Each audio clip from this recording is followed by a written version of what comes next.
আমাদের অনেক কিছুই সমস্যা, যেমন শাকসবজি আনা খুব মুশকিল, স্কুলে যাওয়া মুশকিল, যেমন ধরো আরো মুশকিল, যেমন গাড়ি ঘোড়া যাইতে পারে না, আমরা হাঁটি আসতে হয়।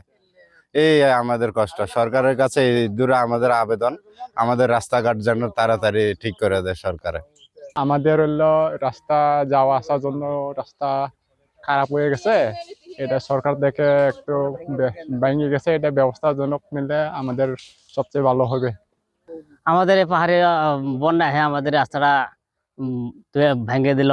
আর আপনার ভেঙে গেছে, আমাদের চলাচল খুব সমস্যা হয়ে গেছে গাড়ি ঘোড়া চলাচল যা বলতে আমরা সবসময় যা আশা করি, রোড দিয়ে এমপি আসি দেখে গেল, ট্রেন আসছিল এসে কয়েক গেছে, কিন্তু কাজটা তো দূর তো করতেছে না।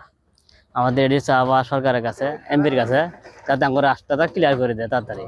আমার জায়গাগুলা ভাঙাতে আমরা খুব অশান্তিতে আছি, এখনকার শান্তিতে পোলাপান গুলো অঙ্গর দিয়া হানাগে নিজে ঘুম পাড়ের পাইতে আসছি না, এমন জ্বালা হয়ে গেছে গা। আর এই গুণাটা দিয়ে রাস্তাটা দিয়ে দিনের মানুষ আসা যা করে, ঢাকা শহরের মানুষ হতে। আমাদের এই 90% লোক এই রাস্তা দিয়ে যাতায়াত করে, পাহাড়ি এলাকার লোক, আমরা পাহাড়ি এলাকায় বসবাস করি। এই কাজটা ব্যক্তিগতভাবে যুবদলের সভাপতি মাসুদ কাজটা করে দিছিল, মাটি ভরাট করে দিছিল, এবং দেওয়ার পরেও পুনরায় আবার এটা ভেঙে যায়, বন্যা এসে ঢলাইছে, পাহাড়ি ঢলাইছে, আবার পুনরায় এটা বাঁশ দিয়ে কাজ করে দিছে। এই কাজটা হয়তো বেশি দিন টিকবে না, হয়তো যে কোনো সময় আবার ভেঙে যাবে।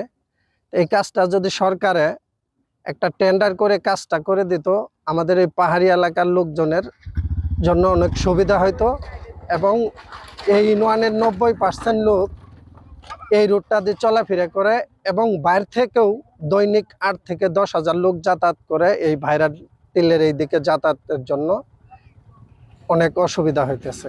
এই শেরপুর জেলার শ্রীবর্দী উপজেলার আপনার সিঙ্গারবনি ইউনিয়নের চান্দাপাড়া নামক স্থানে সাম্প্রতিক সময়ে পাহাড়ি ঢলে আমাদের যে ফ্ল্যাশ ফ্লাড এসেছে, সেই ফ্ল্যাশ ফ্লাডে আমাদের এই চান্দাপাড়া নামক এক জায়গাটাতে প্রায় 100 মিটার অংশে তীব্র নদী ভাঙন দেখা দিয়েছিল।